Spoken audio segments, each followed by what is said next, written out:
You've entered BOOKSTORM with Kristen Civiletto and me, Chris Storm. This is a podcast devoted to best-selling books that matter, books that make a difference. We're diving down deep with beloved authors about their stories. We're exposing hot-button topics and heartfelt themes, the issues that affect each of us in our own lives, as siblings, parents, partners, friends, as human beings.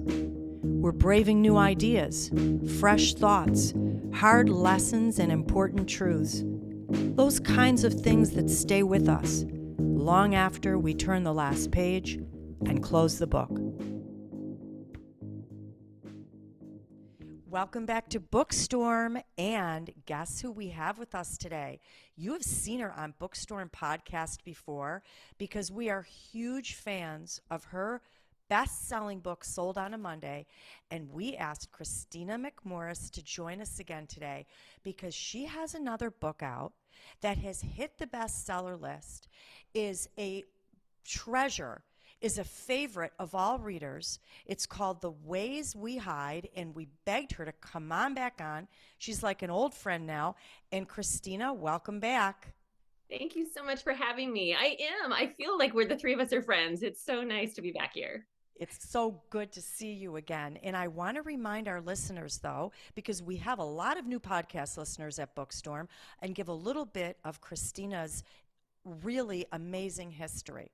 She is a New York Times, Wall Street Journal, and USA Today best-selling author of 2 novellas and 7 historical novels, including, as I just said, the million-copy bestseller Sold on a Monday. Wow, Kristina, million copies. Congratulations. Her book, The Ways We Hide, an instant international bestseller, was the collaborative When We Had Wings, the recipient of more than 20 national literary awards. She hosted previously weekly television shows for Warner Brothers and an ABC affiliate beginning at age 9. She was an Emmy award-winning program host.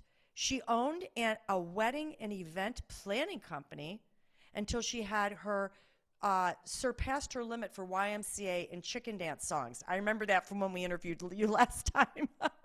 And we can all relate to that from having attended many weddings. She lives near Portland, Oregon, where she's the proud mom of 2 teenage, going on 40 boys who keep her on the run and make her laugh every day. And Kristina, you are changing the world with these beautiful historical stories, and this one is no exception. We can't wait to dive into this. Thank you so much. That was an amazing intro. Thank you. Thank you so much. It's thrilling to be back here so soon and talking about like what I call my new shiny toy, right? The book that we couldn't talk about yet that I was so excited about. Yes, we love asking authors about what they're doing next. And, they'll give us little clues, but it's really neat to see it come to fruition like this one. So that's awesome. Well, Kristina, if you don't mind, I'm going to give a little bit of a summary of your new book, The Ways We Hide. And I'm not going to give away any spoilers, which is a little tricky to do, especially because I think you're known for these beautiful plots, and how they unfold and come together is one of the great pieces of enjoyment. So I'm going to go ahead and give a summary. In the story, Fenna Voss was raised in a small mining town in Michigan. They mined copper there.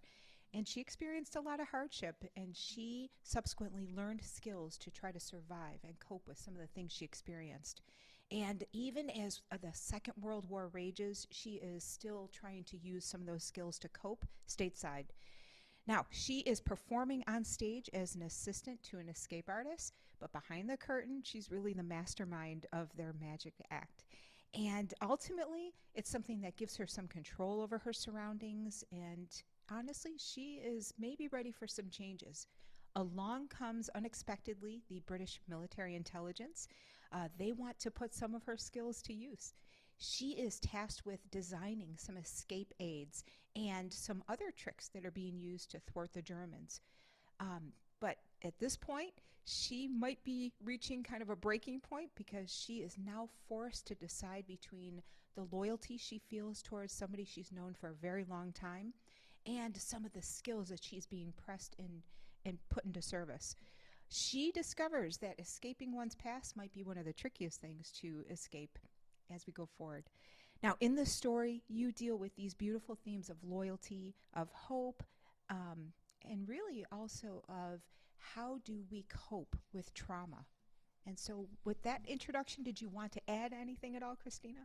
Yeah, no, thank you so much for explaining all that. That's so nice to share the premise of the story that really gets you right into the story. And as you know, that is the very beginning of the book. So you have not given away any twists. And as you both know, there are lots of them that are coming in the story.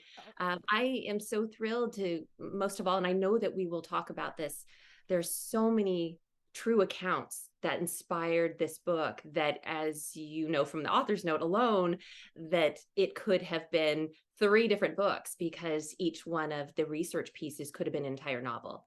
And it is so exciting and satisfying to be able to finally get this story out into the world and do what I love most, which is share pieces of history that are lesser known, that I come across and think, how did we not know this? Everybody should know this, and want to share that then through a story that, especially for readers like myself, who might not be the first ones to pick up a textbook or even necessarily a nonfiction book about a sliver of history, and instead be able to digest that and take it in through a story that encapsulates a lot of true accounts. So pretty excited about that. And yes, I'm sure that we will talk about the PTSD aspect because that definitely plays a role throughout the story.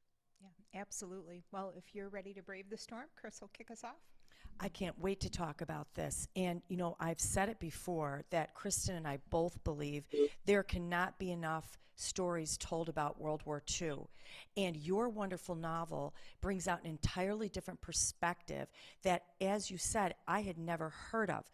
As I read your author's note, it's very James Bondish, and it almost seems fantastical that all of these things could have been hidden in plain sight in a magician-like way. It's an important story for everyone to read. I want to talk about your character, Fenna. She begins to realize her magician skills could be used for a greater purpose.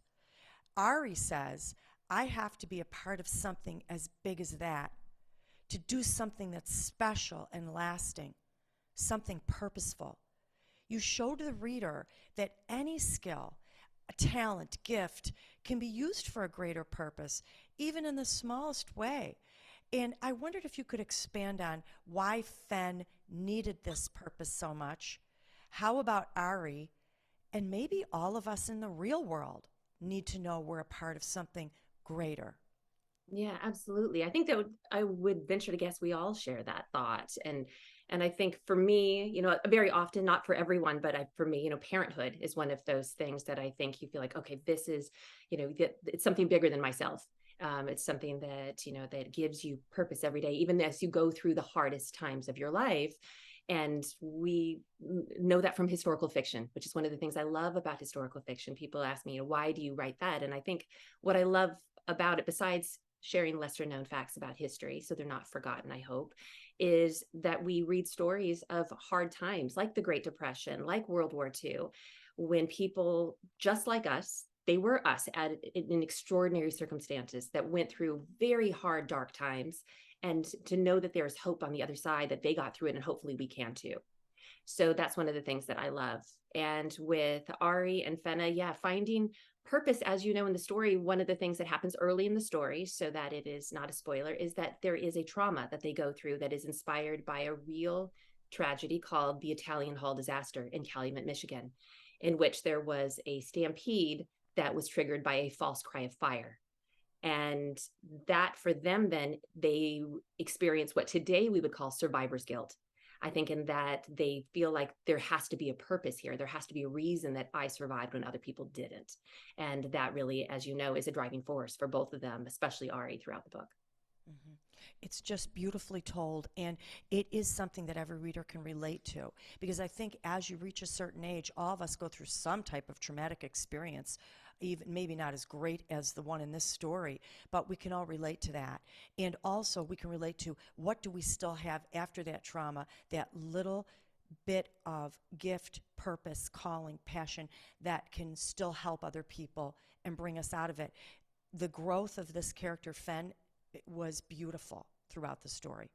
Thank you. Thank you. I feel like this one and probably The Edge of Lost being the story that was inspired by kids that grew up on Alcatraz Island as family of the prison staff, which is just stranger than fiction, and not supposed to mix with the inmates, but some claim they secretly did. And so, as you know, that one, these two stories are probably the ones that I really followed the character from when they were young to when they became adults. And so I feel like, hopefully the reader does too, that you grew up with them, that you really know them by the end, and you feel like that you're saying goodbye to a friend when you close the book. Mm-hmm. Yes, we certainly do. You achieved that beautifully, Kristina.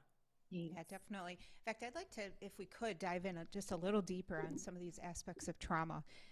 A number of your characters have experienced trauma, and Fenna in particular throws herself into work. She calls it her most reliable salve. And when her work shifts, it requires kind of a recalibration on her part. But you notice throughout the story that she's always managing her fears and anxieties and these stresses. Now, some of the other characters cope through a stiff upper lip, or they shut down emotionally. And I was wondering if you see coping and dealing with stress and anxiety as one of the most universal challenges that we deal with. And especially because you were writing about a time period in history where people experienced significant trauma, do you see a shift in the way people are trying to cope with these fears and anxieties? Sure, yeah, and I think that is one of those universal things that we find in novels, no matter what time period it's written in. And you think, oh my gosh, they're going through the same thing we are in a different time period. Now, back then, what they would call, and I know I addressed this, as you well know, in Sold on a Monday, when a mother was suffering from trauma, depression, because of the loss of a child.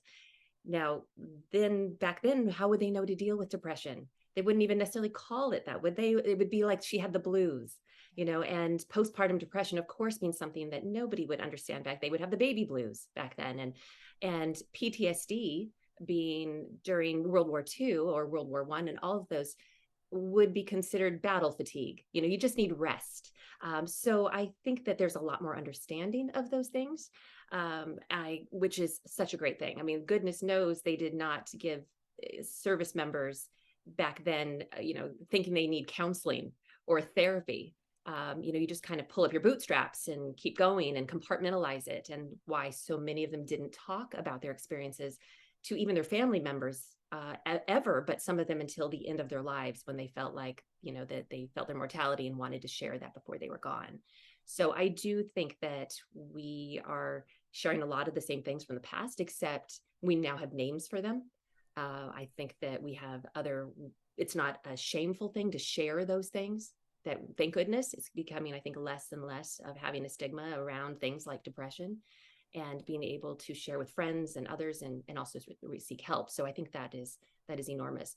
I will say, and I hope it's okay to share this, being very honest, that I do think, though, that there are some times that people can get a bit whiny today versus back in, say, World War II time period, when you did just, kind of put aside your own wants and feelings, and because there was something bigger.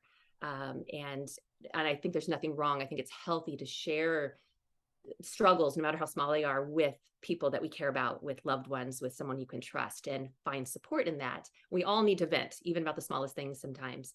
But do we all need to go on social media and complain as if like a little thing is the biggest thing ever? And I think that my friends and I who write World War II, we kind of joke, a half joke, I should say, would we have ever won World War II today, when there seems to be, in general, less of a willingness to sacrifice things of ourselves and our livelihood, compared to back then. So that is something that's interesting, that I think there's two sides to that. Yeah, I think it's a fascinating discussion to have, and a tricky one, because first of all, by giving a name to things, I agree, this is now a way for us to better understand it and explore it. But also, it's become an identity for some people, and we validate these feelings, but then these feelings become the identity, and sometimes now we lose sight of other identities that are also important, like being an American or a world citizen. So I think you've kind of broached a very important topic. I also think, unfortunately, there's a lot more ways to cope that are not healthy. that perhaps were not available during World War II, whether it's social media or the availability of drug use or even the legality of drugs. So I think there's a lot to talk about here. Absolutely. I had 100% about all of that. That's a really interesting point. We could talk about that for another hour, just that subject alone. As the reader, I have to repeat this quote. I thought long and hard about this quote. Fenna thinks about her old standby lesson, and she says, how I need only belief, imagination, and perseverance to solve any given problem.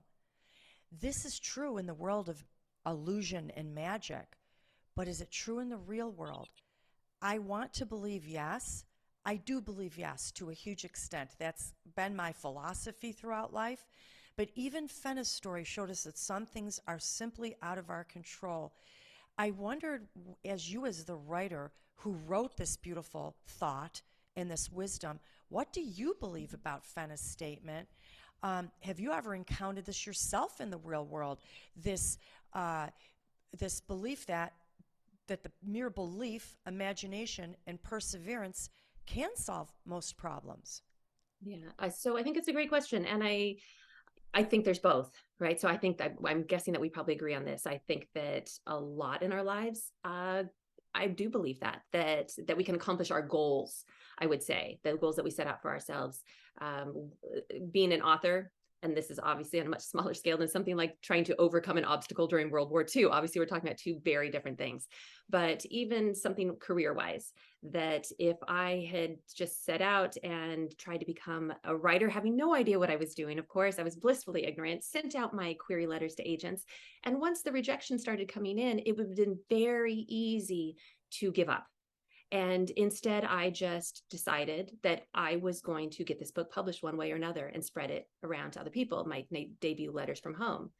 And so every time I got a rejection letter, I was sad for about 5 minutes and sent out 2 query letters on the exact same day. So I was always more hopeful than disappointed. And I figured, you know what? It's a numbers game. All I need to do is get one yes. And I think that applies to a lot of things, that we set goals, especially career-wise. I just needed one yes. Now, that doesn't mean that I just sat and hoped that the same manuscript would just be brilliant and picked up. It's that in the meantime, I worked on it and improved my craft and did things that were active to try to get me in the best place possible when that opportunity came up. So I think that applies to a lot of careers, but I will say that obviously during things like World War II, it would be ridiculous to think that during the Holocaust that all you need are those 3 things in order to survive.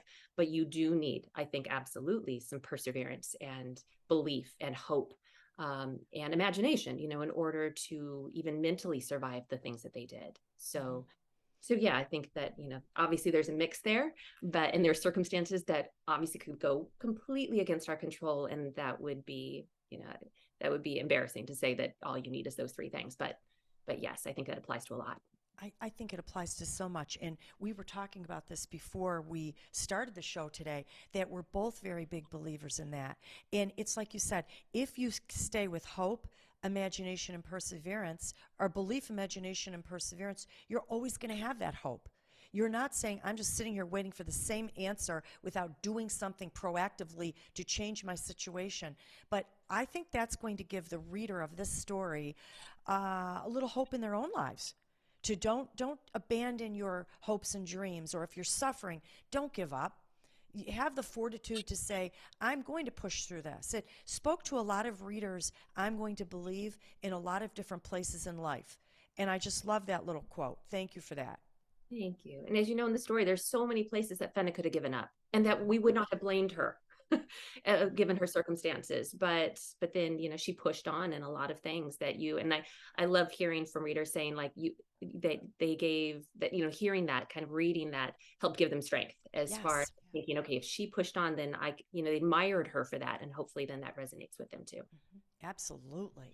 Yeah, absolutely. Well, we were debating for a long time about the title of your book and talking about some of those aspects, but your story had a strong thematic element relating to hiding. And to me, there was even a more nuanced theme, and that is relating to this idea of being in the shadows versus living on stage. I really enjoyed reading in your story about the many people who were behind the scenes, who were helping the people on the stage be able to perform or carry out their responsibilities. And I was just wondering what was on your mind when you were thinking about this being in the shadows versus being on the stage? Because that was very fascinating. Thank you. I love that part. And I'm so happy you brought that up, because this will not surprise you that we went through many title options. And, at one point, my favorite for the longest time was The Vanishing Game. And because I love The Imitation Game, the film, which is one of my favorites about Bletchley Park, etc. And I thought, oh, it reminds me of that. But vanishing obviously has so many meanings, much like being in the shadows, a disappearing act.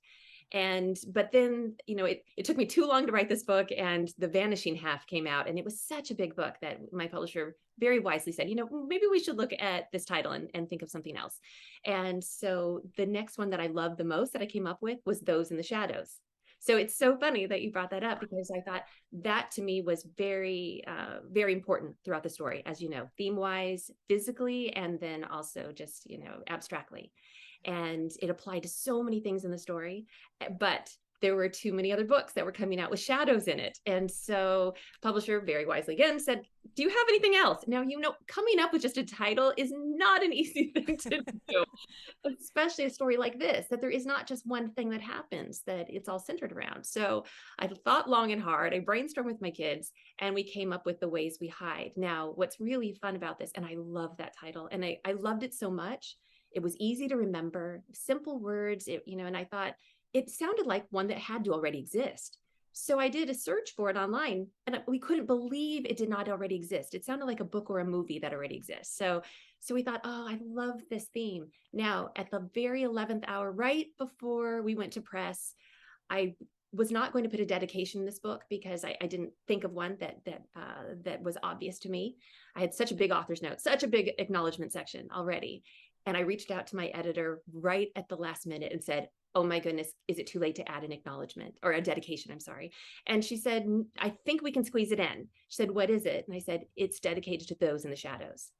And it all came together for me. And as you know, then it is at the end of the story, and how Fenna ends up stating, that sometimes those in the shadows are the ones that we need the most. Those are the ones that support us the most.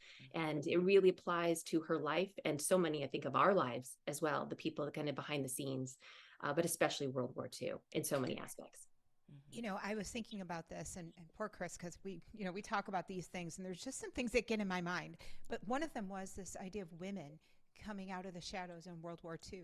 Right? They started taking on roles like Fenna did that would have been incomprehensible before that. And so I kept thinking about this going from the shadows to the stage, the metaphorical stage. But it also happened literally in some respects in the book.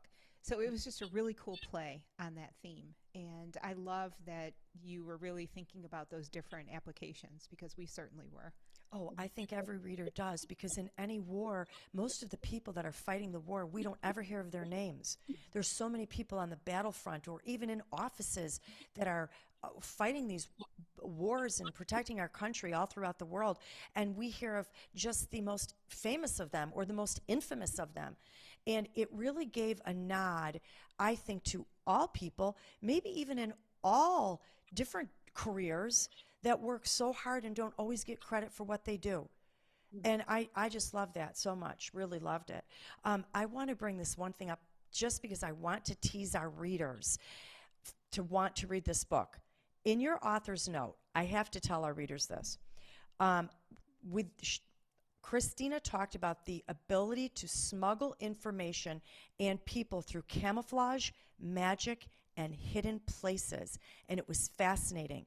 Her research showed that board games like Monopoly had been used to smuggle escape aids to Allied prisoners. There could have been a book right there. You also said woolen blankets had sewing patterns of suits hidden within, sock suspenders that carried small cutters and blades, the lining of gloves with banknotes, cigarette holders that were telescopes, lipstick tubes that were flashlights, baseballs that held radio parts, and even the character Fen was known as, I'm going to quote, Like an Arctic fox whose fur changes color in season, she was adept at fading into the background, which goes with the shadow point. This was so fascinating to me, Kristina, that these things actually went on. As I said, we see these James Bond movies, and I really didn't think all of it was true. The fact that you wove the magician into this World War II is a part of World War II that people don't know about. And you opened our eyes to the resourcefulness of humankind to find ways to fight an enemy in shadowy places, maybe. And it's just amazing. How did you happen upon all this information? Yeah, so it all came from the Monopoly board that I came across an article years ago when I was writing, I think, Letters from Home. So it'd been in my file for years and years. And it was just this fun fact that I came across this article about how they had smuggled into a Monopoly board, which seems crazy when you think of how thin the boards are.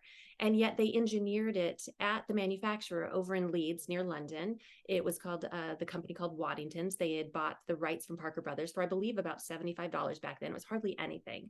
And by the way, this is just a little side fun fact note for you all, that the reason why we know about Monopoly today, the reason why it is so widespread, why we all grew up with it and still play it today, is largely because of Waddington's, not Parker Brothers. So Waddington's just spread it all over Europe. And then when the service members from the US went over and played it throughout the war, loved it so much, brought it home. And that's the reason why it's so popular here. Well, they had cut into the board, an engineer did, agreeing to the Official Secrets Act so that it was classified.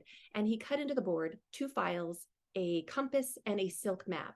And as you know from the story, the silk map being the reason for that is brilliant. So simple. And you think, why a silk map? Well, it's very, very thin. It has color printed on both sides. It withstands the weather, rain. You drop it in a puddle, unlike paper. And unlike paper, when you fold it, it doesn't rustle and give you away, which of course would be key if you're trying to escape. So all these things were just brilliant. They put a dot on a certain avenue of the board, which of course was British avenues, to let the prisoners know which region of map was inside the board, so they would make sure and send it to the right region when they smuggled these into care packages.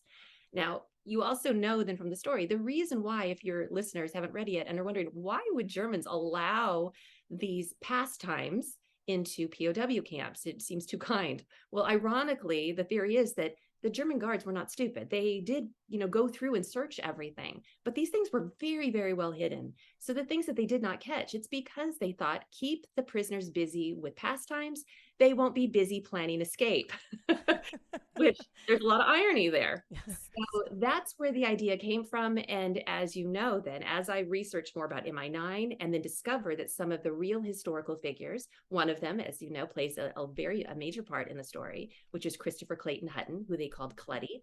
He was the head of the gadget department of MI9. He was one of the 2 people that inspired the character of Q from the James Bond film series. So it's not a coincidence if people are thinking like, wow, this sounds so James Bondy. Yes, that is exactly why it's the chicken and the egg. So it all came from there. And like you said, their gadgets were just too much fun not to share with people because they were just brilliant and so simple, taking things that were like a razor blade from a shaving kit, that they would send all these shaving kits in and it would make sense. Or they would carry it on them, of course, when they were downed in occupied territory, the Allied airmen. And it would make sense for them to have at least a shaving kit that they could keep clean shaven even while they're prisoners. The Germans not realizing that the razor blades were all magnetized.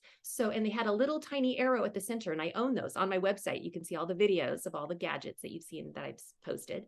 And you drop it in a little puddle of water and you spin it, and suddenly that arrow points north, and now you have a compass on you. So everything was geared toward how do we get them to safety, but also, just as importantly, how do we keep the Germans so busy that we drain their resources trying to chase them down rather than trying to fight battles? That's fascinating. And also, it just gives people hope. You're in prison and someone's able to give you a message. I can't imagine what that might feel like, apart from its worth, its meaning behind it. And that pretty much sums up the whole entire story that you've written here. It's an absolutely beautiful novel. Kristen and I highly recommend it for all our podcast listeners. You don't want to miss The Ways We Hide by Kristina McMorris. And in the meantime, you're going to want to connect with Kristina.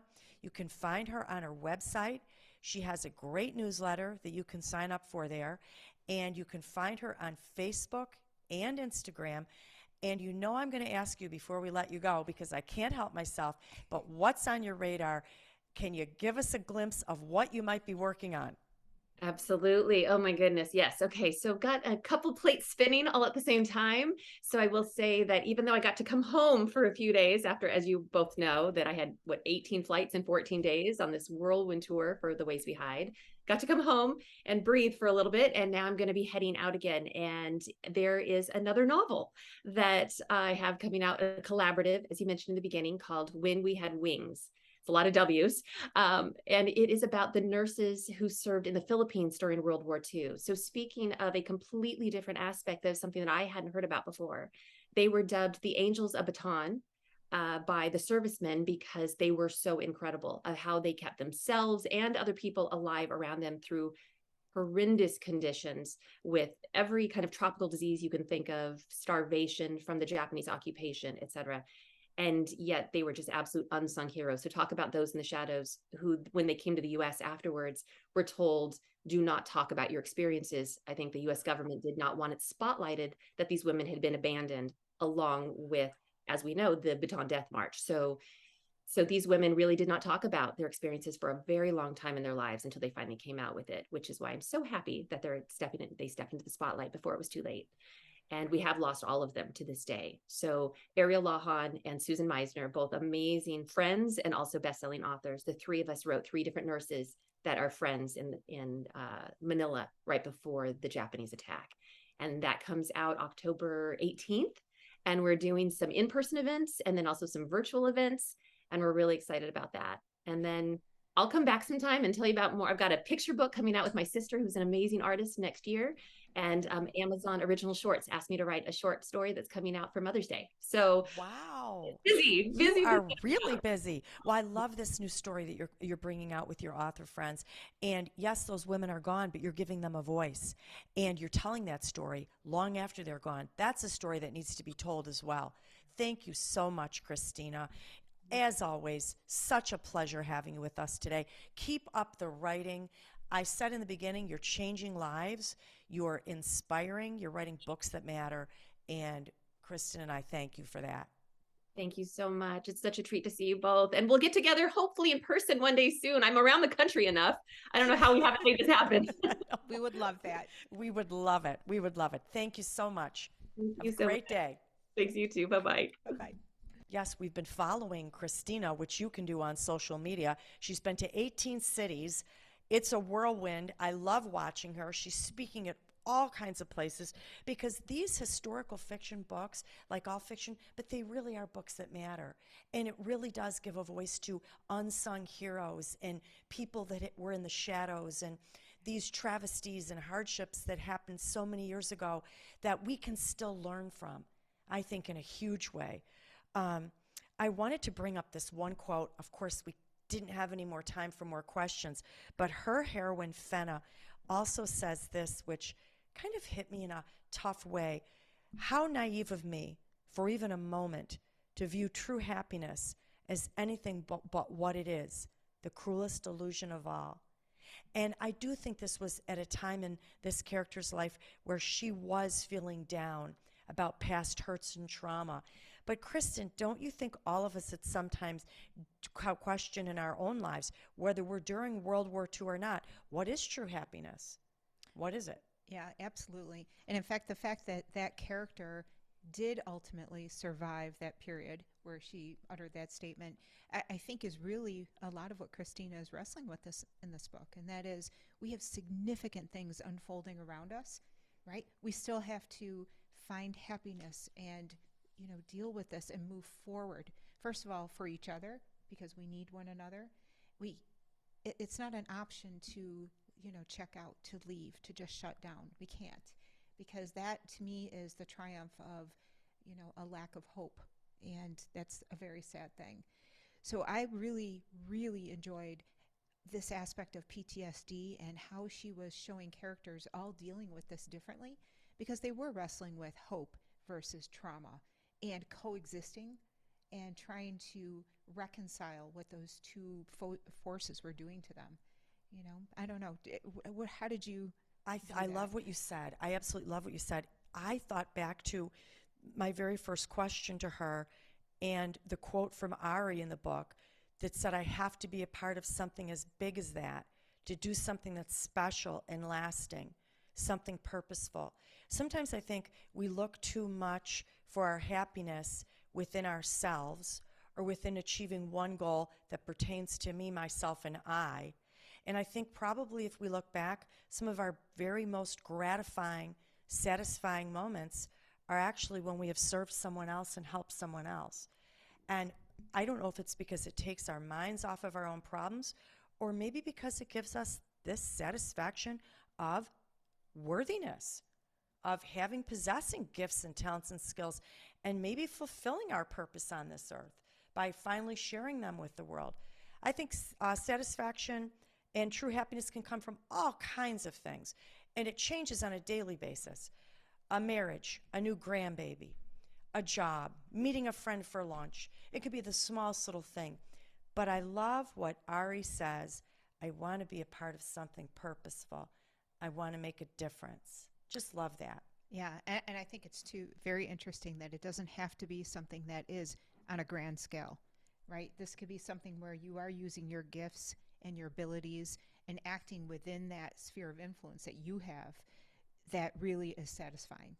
And I really enjoyed that aspect. There was another theme here we really didn't explore, but there were people who were on that small stage and people who were on the big stage, but using their gifts in ways that were purposeful. There was a satisfaction there on both levels. Mm-hmm. And Kristina said herself that she finds great satisfaction. You know, here she is, a very famous writer now, a Wall Street Journal, New York Times, USA Today bestseller, and she's talking about the mere raising of her kids brings her so much joy. Yeah. And I do think you're right there, Kristen. It is in the smallest things that I think we find the truest satisfaction and joy. I do think so too. I wanted to ask you one other thing. You know, you talked a lot about, you brought up this notion of being in the shadows, and I love that you brought that up. It resonated strongly with Kristina in the writing of this book and the title. And I just wondered, you know, Kristina showed us that hiding during traumatic times and great conflict can be a good thing, or it can be a bad thing. What do you get out of that? Like, I think that in her story, there were times in life where you need to hide. Maybe you need to set a boundary. You need to step away. You need to back away, run away. Let me even say that. But then there are other times where hiding no longer works. And maybe you have to face whatever you're going through, as painful as it may be, in order to get over it and cross it, to get through it and done with it.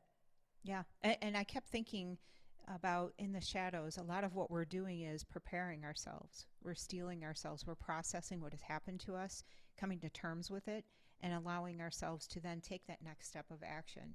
And look at parenting. I mean, parenting is one of those things that a lot of times you are in the shadows. Nobody sees the day-to-day, you know, making breakfast or dinner or doing the homework or cleaning up or doing the laundry. There's a lot of small things that we do that nobody will ever see. But when you look at it over the bigger picture, that was the building up of another human being, the nurturing of somebody, and what could be more important. So I really, again, I love these themes that she was playing with here, but I think that this idea of the shadows versus on the stage applies to every part of our lives. But I think the shadow time is an important time. That's the building up of the foundation. I love that you said that, because most of us in this world do work in some shadows. We do.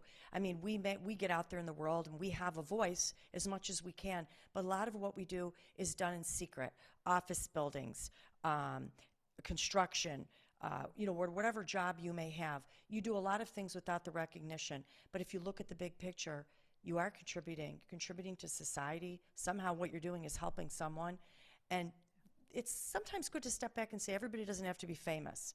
We all don't have to be the center of attention. we can make a difference. I love that you brought that up. So, Bookstorm podcast followers definitely want to get this book.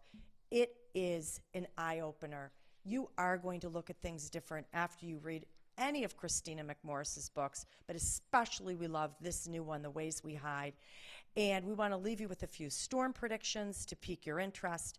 We've got Jamie Ford, The Many Daughters of Afong Moy, Shelby Van Pelt, Remarkably Bright Creatures, Lisa Unger, Secluded Cabin, Sleep 6, Pam Jenoff, Codename Sapphire, and Geraldine Brooks with Horse.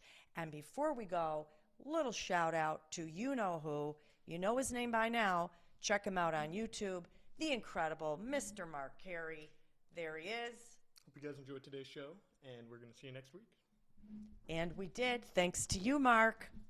In the meantime, listeners, stay on the radar with Bookstorm by visiting our website at bookstormpodcast.com. Visit us on Facebook, on Instagram, on Twitter, on TikTok. And if you'd like to see us in person, or better yet, one of our fantastic authors, just go ahead and look on YouTube, and you could search Bookstorm and podcast, and we'll come right up. Until next time, one of the best ways to brave the storm is to dive down deep into life-changing fiction.